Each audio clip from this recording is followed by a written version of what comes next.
Bonjour à tous, ravi de vous retrouver sur cette chaîne, sur YouTube, Facebook et Instagram. Pendant les 4 jours, j'ai pu recevoir les 4 candidats. Aujourd'hui, c'est la dernière journée, on reçoit le dernier candidat à cette élection municipale. Bonjour Monsieur Aparicio. Bonjour Monsieur Guillermo. Voilà, l'objectif c'est de tracer un petit peu les lignes de votre programme, comprendre un petit peu les raisons de votre candidature. Et donc on va pouvoir commencer. Vous avez 1 minute pour vous présenter auprès des Beaumontois. Alors bonjour, je m'appelle Jean-Michel Aparicio, j'ai 56 ans, 3 enfants. Mes 3 enfants ont fait leur scolarité dans l'école publique, les écoles publiques de Beaumont-sur-Oise. Donc ils ont commencé à Paul Fort, Louis Roussel, le collège Jacques Monod, et puis ils ont fini au lycée Évariste Galois. Voilà. Et après ils ont bien réussi parce qu'ils ont tous une très bonne situation, donc j'en suis très fier. J'ai été sur la ville de Beaumont-sur-Oise, président d'association de parents d'élèves pendant plus de 20 ans, secrétaire du judo pendant une quinzaine d'années, et également je suis ceinture noire au club de Beaumont-sur-Oise. Voilà. Donc si je vous parle de ma vie en général, j'ai été fonctionnaire de police puisque j'ai la chance d'être à la retraite depuis 1 an, et je me consacre complètement à ma ville qui est Beaumont-sur-Oise. Très bien. On va maintenant parler un petit peu de votre candidature, des raisons de votre candidature pour un second mandat. Vous avez été maire pendant 6 ans. Quelles leçons vous en tirez et en quoi, qu'est-ce que vous changeriez, qu'est-ce que vous feriez différemment si vous êtes réélu dans la manière de gérer la commune après ce premier mandat? Alors avec 6 ans d'expérience, maintenant, on voit les choses différemment. Alors, c'est pas que je les voyais plus simples ou plus difficiles, c'est surtout qu'il y a des choses qu'on n'a pas pu réaliser, parce que c'est compliqué. L'administration est un long fleuve très tranquille, puisque pour réaliser, par exemple, je vais prendre le cas du centre-ville, ça met énormément de temps. Voilà. Donc on continue à travailler dessus, c'est un travail acharné, et par contre, après, sur le reste, je pense que je ne changerai pas grand-chose. J'ai des agents qui sont heureux de venir tous les matins au travail. Ça, c'est important, c'est le côté humain, et c'est ce qui m'importe le plus. Quand je me promène dans Beaumont, j'ai aucune difficulté. Les Beaumontois sont contents de me voir, contents de m'accueillir, et ça, c'est important. Je suis au contact de tous les Beaumontois. Je les vois régulièrement dans mon bureau, puisque du moment que vous demandez un rendez-vous, vous l'avez, quelle que soit la personne et quel que soit le motif. Alors après, je les dirige vers les services compétents pour qu'ils puissent faire les choses correctement. Mais voilà, le but est de rester au contact de la population, parce que je pense, après sauf erreur de ma part, le premier rôle d'un maire, c'est ça, c'est d'être proche de sa population. Et c'est la chance que j'ai aujourd'hui. Alors on sait, l'élection municipale, c'est une élection politique. Vous êtes membre du Parti Socialiste, vous êtes présenté à des élections sous l'étiquette Parti Socialiste. Quelle étiquette va porter votre liste pour cette élection municipale? Alors aujourd'hui, ma liste est composée de gens de droite, de gauche, ce que j'appelle des républicains. J'ai pas forcément d'extrême dans ma liste, et j'en veux pas forcément. J'ai vraiment une liste de personnes qui sont motivées par Beaumont. Il n'y aura pas d'étiquette politique. Alors certains ont mis l'étiquette de l'équipe comme PS. Non, moi je suis PS et j'en suis très fier. Je pense qu'il est important de faire du social et de pouvoir aider les personnes en difficulté.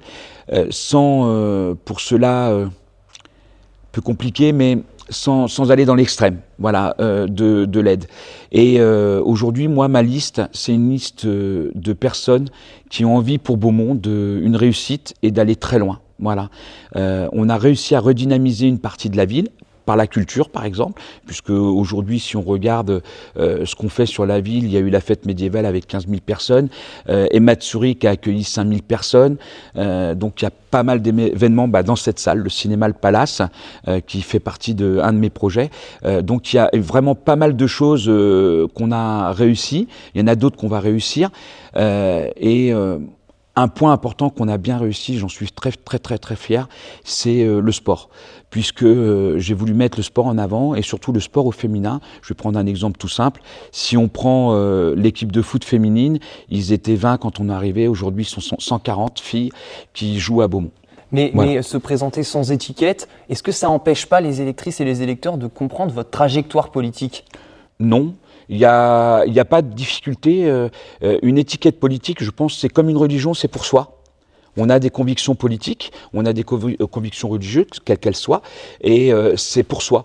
Par contre, avoir des convictions dans une commune, c'est pour sa ville et pour les habitants, quels qu'ils soient. quelle que soit en plus leur conviction politique. D'accord, alors je voudrais vous interroger parce qu'il y a deux de vos anciens adjoints, Isabelle Duménil et Abderrahmane Gherzou, qui ont décidé de présenter une liste face à vous. Comment vous expliquez qu'ils décident de ne plus vous soutenir pour cette deuxième candidature ? Écoutez, moi j'ai par habitude de ne pas parler de mes adversaires. Vous me posez la question, je vous dis, chacun est libre de faire ce qu'il veut, ça s'appelle la démocratie. Ils ont décidé de se présenter contre moi. Madame Duménil est partie il y a 2 ans et demi. Monsieur Gherzou est toujours élu sur ma liste et continue à toucher des indemnités alors qu'il ne fait plus rien. Donc ça c'est juste une question de personnes. Voilà, j'ai beaucoup de respect pour Madame Duménil par rapport à ce qu'elle a fait. Aujourd'hui, un petit peu moins pour Monsieur Gherzou, c'est un peu dommage. Mais il parle de désaccord sur vos méthodes de management. Vous, est-ce qu'il y a quelque chose que vous auriez raté sur cette question-là ? Écoutez, alors management par rapport à mon équipe, sur 29 personnes, il y en a 2 qui sont partis. Malheureusement, j'en ai aussi 2 qui sont décédés, mais qui ont été remplacés. Donc les autres ont l'air satisfaits, mais le management de l'équipe, c'est une chose, le management des agences en est une autre. Aujourd'hui, les agences sont très satisfaits. Je vais vous parler d'une chose qu'on a organisée il y a peu de temps. Tous les ans, on fait les vœux du maire. On a 189 agences sur la commune. Je peux vous les citer tous un par leur prénom. Il y en avait 150 à cette soirée qui se passe donc un vendredi soir, donc où il n'y a pas d'obligation de venir puisqu'ils sont pas pendant les heures de travail. Et il y avait 150 agents sur 189. Et certains sont venus me voir pour s'excuser en me disant je suis désolé, j'aurais bien voulu être là, mais j'ai tel problème ou tel problème. Donc vous voyez, je pense qu'au niveau management, on s'est bien débrouillé. Alors, on peut toujours faire mieux. On en a toujours des possibilités. J'ai été délégué syndical dans la police pendant quasiment 10 ans. Et les gens ont toujours été très satisfaits de ce qu'on apportait. Donc, à partir de là, je pense que mon management était très bon. Alors, peut-être qu'il n'aura pas plu à eux. Peut-être que c'était pas leur façon de faire. Ça arrive, hein. Mais s'il y en a que 2 insatisfaits sur les 200, on va dire, au total avec mes élus, ça va, c'est raisonnable, je pense. On va pouvoir rentrer un petit peu plus dans le fil du programme. Et pour la première étape, c'est vous qui avez la main. Vous allez pouvoir nous montrer une photo qui illustre un projet phare pour Beaumont. La photo, vous allez pouvoir la voir tout de suite. En quoi cette photo illustre un projet phare pour vous, pour Beaumont ? Alors, avant de commencer à parler de ce projet-là, je voudrais juste commencer par dire que, en fin de compte, quand on gère une ville comme Beaumont-sur-Oise, c'est pas juste un projet, c'est une vision globale de la ville. Quand je parle de vision, ça part de la naissance à la fin de vie, en passant par les écoles, qui est très importante. Puisque aujourd'hui, je sais que des enfants en difficulté n'ont pas la possibilité, on a une école privée sur Beaumont, mais on a les écoles publiques qui fonctionnent très très bien, et certaines personnes n'ont pas la possibilité de donner une éducation scolaire à leurs enfants. Pour différentes raisons, hein. Il faut savoir que 20% de la population française est illettrée en France, donc il y a plusieurs raisons. Et aujourd'hui, il y a ces écoles, donc ça c'est aussi un sujet très important. Il y a la culture. On a décidé à Beaumont-sur-Oise de transmettre la culture à tout le monde. Donc on a par exemple la vie des quartiers, où on organise des spectacles. Alors le plus beau spectacle que j'ai vu, c'est un spectacle d'une cantatrice avec piano, donc c'était du lyrique, et on a fait ça à Boyenbal. Et les enfants étaient ébahis. C'était la première fois qu'ils voyaient ça. Et bien, en fin de compte, c'est ça. C'est une vision globale sur la vie. Et puis après, je vous parlais de la fin de vie. Vous savez qu'on va faire un crématorium sur Beaumont. Alors, il n'est pas encore fait. Hein. Il est en discussion parce qu'il y aura une enquête publique par rapport à ça. Et donc, le but, c'est vraiment d'emmener de la naissance, puisqu'on a l'hôpital de Beaumont que j'ai défendu bec et ongle pendant ces 6 ans, jusqu'à la fin de vie. Donc la fin de vie, je vous ai parlé du crématorium, et la photo que vous voyez sur ce projet, ça s'appelle le CNEFASES. Donc le CNEFASES est un lieu particulier que nous avons acquis en 2021, autant pour moi. En 2021, nous avons acquis ce lieu qui coûtait à peu près 1,5 million, nous avons eu pour 750 000 €. Et le premier but était de construire, de réaliser une école. Donc c'est de la rénovation. Alors, c'est vrai que sur la rénovation, il y a toujours des aléas, ça a été compliqué. Aujourd'hui, ça se passe un petit peu mieux. Tout le monde a pu rentrer, alors pas forcément dans de très très très bonnes conditions, mais au moins on a pu accueillir tous les enfants correctement et en toute sécurité. Ça, c'était le plus important. Et dans ce lieu, on peut faire de l'intergénérationnel. On a un parc qui s'appelle aujourd'hui le Parc des Cèdres, puisque le nom a été choisi par les Beaumontois. Et on a ce grand bâtiment qui sera dans le futur une résidence autonomie. Donc on a la résidence autonomie de la forêt de Carnel qui existe déjà, qu'on va transférer ensuite, une fois qu'elle sera faite, là-bas. Et en termes de logement, combien il y aura de logements 70 logements au total, 70 logements faits. Alors, on a eu une difficulté, c'est qu'il y a des normes à respecter, ce qui est normal. Avant, les normes étaient à 25 mètres carrés. Aujourd'hui, le département, parce qu'on travaille avec le département sur ce projet, les normes sont de 35 mètres carrés. Donc, on va être obligé de faire des logements plus grands pour les personnes âgées et très très bien pour nos seniors qui viendront sur cette résidence. Donc, on aura des logements de 35 mètres carrés. Donc, avec un peu moins de logements que la résidence actuelle? Non, tout à fait, la même chose, puisque c'est une obligation. On restera sur ces 70 logements avec des logements de 35 mètres carrés, plus une grande cuisine, plus une cantine. Alors, plutôt un restaurant pour ces seniors. Et le but dans ce restaurant, parce qu'il est assez grand, il y a une super verrière sur l'arrière. Et il est très intéressant parce que le but, c'est de pouvoir que les Beaumontois, par exemple vous, Monsieur Guillermo, demain, vous voulez aller manger avec ces personnes, ces seniors qui sont à la résidence, vous pourrez vous réserver, vous pourrez aller manger avec eux. Et ça nous permettra que ces gens puissent aussi avoir une vie sociale différente de ce qu'ils ont aujourd'hui. Et c'est là où c'est important. Donc il y aura les enfants d'un côté, les personnes âgées et les gens de l'extérieur qui iront dans le parc et qui pourront venir manger à la résidence. Dernière question rapidement, oui, parce que le temps file. Pas de souci. Combien ça va coûter ce projet et quand est-ce qu'il va voir le jour? Quand est-ce que les personnes âgées pourront intégrer cette nouvelle résidence? Alors aujourd'hui, on a déjà bien commencé le projet. Alors on a deux possibilités. Le projet va coûter 10 millions d'euros. On a deux possibilités. Soit on fait un emprunt, puisque la ville a des finances très saines, donc aucun problème. Soit on fait ce qu'on appelle un bail amphithéotique. Alors, j'aurais pas le temps de l'expliquer là, mais voilà, un bail amphithéotique qui nous ferait payer l'équivalent d'un prêt, mais sans faire de prêt. Et du coup, on pourrait avoir un bâtiment tout neuf dans les 2 ans et demi à venir. Voilà. Très bien. On va pouvoir passer maintenant à l'analyse du programme. Ma première question, déjà parmi les critiques de vos oppositions, on vous reproche souvent d'avoir laissé se construire des immeubles dans la ville. Est-ce que ça n'est pas un peu contradictoire pour un candidat qui prenait en 2020 une ville plus verte? Alors, plus verte, aujourd'hui elle l'est. Je vais vous prendre 2 exemples concrets et après je vous parlerai des constructions. Aujourd'hui, nous avons gagné notre procès contre Kaufmann et Broad sur les berges de l'Oise où il devait avoir 70 logements. Donc on va garder ce coin vert puisque je l'ai classé en zone naturelle sensible. Donc on aura toutes les berges de l'Oise qui seront aménagées avec des parcs. Donc ça partira de la plaine de jeu jusqu'au terrain de tennis où tous les bords de l'Oise seront aménagés avec des différents parcs, des tables, des jeux pour les enfants, pour les familles, pour les seniors, de façon à ce qu'ils puissent venir sur les berges de l'Oise et se promener tranquillement. Je vais prendre un autre lieu, rue Jules Guesde, à Beaumont, où l'ancienne maire avait classé cette zone en constructible. La première chose que j'ai faite en arrivant, c'est de la remettre en zone naturelle sensible. D'accord ? Et après, ça n'enlève pas tous les immeubles justement, je vais vous parler des immeubles que nous avons construits. Je vais commencer par le premier, Padeloup. Padeloup, donc ancienne scierie avec 2 bâtiments dans un état pitoyable, on a reconstruit. Donc c'était une construction, on reconstruit par-dessus. On fait 100 logements à cet endroit-là. Ensuite, rue de Senlis, ancien garage, on dépollue le terrain, on enlève le garage, on construit un immeuble de 40 logements. Rue Saint-Roch, on enlève 2 garages, on reconstruit un bâtiment sur chaque lieu.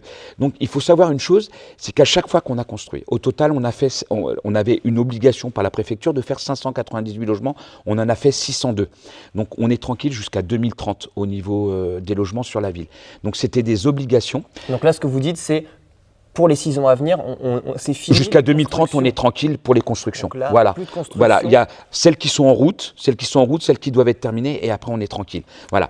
Et le plus important, c'est que à chaque fois, nous avons démoli quelque chose et reconstruit quelque chose. Nous n'avons pas utilisé des zones qui étaient en zone naturelle pour faire des bâtiments. Alors, notamment avec ces constructions, notre ville a atteint le seuil des 10 000 habitants. Ça veut dire des nouvelles familles qui arrivent et des nouveaux enfants qui arrivent dans les écoles. Comment on fait pour accueillir tous ces nouveaux enfants dans les écoles et dans le périscolaire? Alors aujourd'hui, puisque c'est un point qui qui est important pour moi, les écoles. Donc aujourd'hui, c'est simple. On a fait le calcul de combien de familles arrivaient sur Beaumont, qu'est-ce qui se passait, de quelle façon. Et tout le monde dit « Oh là là, ça va être énorme, on va accueillir 200 familles supplémentaires, 200 enfants. » Non, c'est pas comme ça que ça fonctionne. Aujourd'hui, on est à peu près entre 35 et 50 familles, enfants qu'on accueille chaque année dans les écoles. Voilà. Aujourd'hui, nos écoles ont la capacité d'accueillir ces enfants sans aucune difficulté. Je vais prendre un exemple. Louis Roussel, il y a encore 3 écoles de libre. 3 classes, pardon. Louis Roussel, on est sur une école élémentaire. La question n'est pas forcément la même sur les écoles maternelles. Alors, les écoles maternelles, je vais prendre un exemple tout simple. La nouvelle école Pauline Kergomar qui a été réalisée justement dans le site du CNEFASES, c'est 8 classes. Ces 8 classes, aujourd'hui, il y a un accès ouvert. Donc ça permet, alors, on a 2 classes les 8 classes, on est d'accord que vous parlez de la salle de motricité et de l'actuel centre de loisirs. Il n'y a pas 2 classes vacantes. Si. Il reste une classe vacante et après, c'était prévu comme ça dès le départ, il y a la possibilité de récupérer la salle informatique pour faire. Après, c'est pareil, c'est de réfléchir. Puisqu'on en a déjà discuté avec la directrice de l'école Pauline Kergomar, la possibilité que Pauline Kergomar, dans les années futures, ne soit qu'une école maternelle. Il ne faut pas oublier qu'aujourd'hui, nous avons 2 classes d'élémentaire, donc le CEP et le CE1, qui sont sur Kergomar. Donc le but, ça serait de faire une école maternelle, puisqu'on a l'école Jean Zay à côté. On garderait les classes maternelles sur Jean Zay, puisqu'on a fait notre calcul. Et aujourd'hui, il y a besoin de garder ces classes de maternelle sur Jean Zay.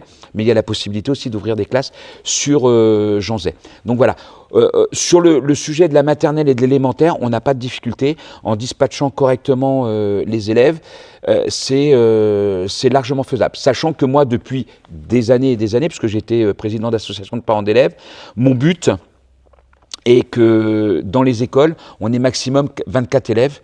Alors, est-ce que ça relève du miracle ou du possible? Je ne sais pas, mais en tout cas, c'est un sujet qui devrait être un petit peu plus mis en avant. C'est pas moi qui le décide malheureusement, c'est plutôt les hautes instances. Mais en tout cas, nous on se bat pour et on y arrive pour l'instant. La prochaine question, ça n'est pas moi qui vais vous la poser. C'est une Beaumontoise. Je vais vous la montrer dans vidéo. Vous pouvez l'écouter et on en discute juste après. Madame Villotto-Viviane, ça fait 33 ans que j'habite à Beaumont. J'aimerais bien savoir quand est-ce que les commerces dans Beaumont vont revenir. Très bien. Alors, on parle du centre-ville, puisque, bon, après, il y en a un peu partout, mais on parle surtout du centre-ville. Un point très important, aujourd'hui, sur la ville, ça paraît pas, mais on a ouvert quand même 17 commerces depuis qu'on est arrivé. Donc, il y a une dame qui vend des bougies, il y a un magasin de jeux, il y a le Follow Me qui a ouvert, donc c'est de la chicha. On a la boutique éphémère, c'est la première boutique que j'ai ouverte quand je suis arrivé, où je voulais créer une expérience. On m'a pris pour un fou au départ, hein, quand j'ai dit on va faire une boutique éphémère où toutes les 2 semaines on change de commerçant. On m'a dit ça marchera jamais, c'est encore réservé jusqu'à fin 2026. Hein. Donc on n'a pas de souci là-dessus. Et puis on a réfléchi, depuis le début de mon mandat, je travaille sur le centre-ville, l'îlot Calins. Alors nous on l'appelle l'îlot Calins, c'est place Gabriel Péry jusqu'au marché. Ce bâtiment-là, ça y est, on a réussi à acquérir la totalité. Il faut savoir que on a plusieurs propriétaires, la plupart du temps c'est des héritages. Et c'est là où ça pose problème. On a une maison qui est sur la rue Victor Hugo. On a au total 40 propriétaires. C'est-à-dire que c'est un héritage. Cette dame, ce sont les petits-enfants, les enfants qui ont hérité. Et on a 40 propriétaires au total. Et là, c'est bon, on a réussi à acquérir la totalité du bien. Sur l'autre bâtiment où c'était avant des assurances, on a réussi à acquérir. Et il y a 2 logements en haut. On est en train de reloger les personnes qui sont dedans. Et on va faire. Et tout le bas de ce lieu, ce sera des commerces. Donc il y a 29 logements en dessous et en bas que des commerces. Oui, mais alors, c'est une chose de réserver des logements pour les commerces, mais encore faut-il que les commerçants viennent s'installer à Beaumont. Comment on fait pour être attractif dans ce centre-ville? À Beaumont, les gens veulent venir. On n'a pas de locaux adaptés. Le problème, il est là. On a fait visiter, j'ai fait venir un charcutier, un chocolatier, un boucher, un primeur. Ils sont venus, ils m'ont dit « Merci, M. Aparicio, d'avoir pensé à nous, mais aujourd'hui, nos locaux sont trop petits. On ne peut pas mettre nos marchandises, on ne peut pas ouvrir le commerce correctement. » Donc, le but du futur centre-ville, c'est qu'en bas, il n'y aura que des commerces amovibles. C'est-à-dire que vous, M. Guillermo, vous me dites « Moi, j'ai besoin d'un local de 50 mètres carrés. » On vous donnera un local de 50 mètres carrés, on mettra les cloisons à 50 mètres carrés. quelqu'un d'autre me dit, bah, moi j'ai besoin de 150 mètres carrés, on lui mettra un local de 150 mètres carrés. Et au total, il y aura à peu près 500 mètres carrés, puisqu'on partira du début du centre de la place Gabriel-Péri jusqu'au marché.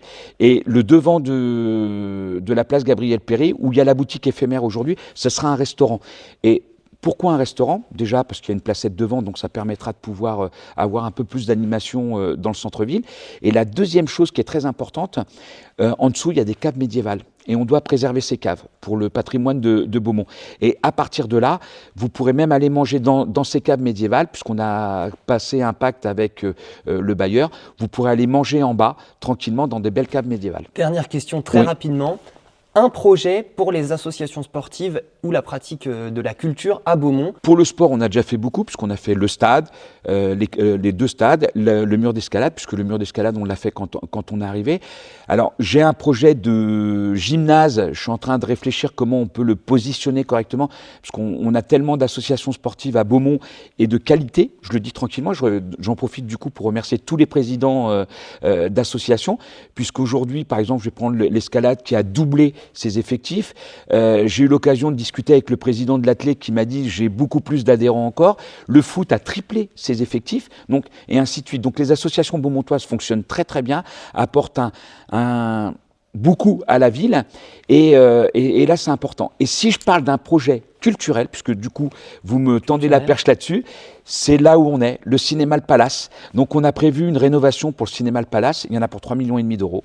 Voilà, le plan est fait, où on voudrait vraiment continuer ce qu'on a fait, puisque au départ c'est une salle de cinéma, et quand je suis arrivé, j'ai fait une salle de cinéma, une salle de théâtre. Et il y a des pièces qui sont régulièrement jouées ici, ça fonctionne du tonnerre, on fait salle comble à chaque fois.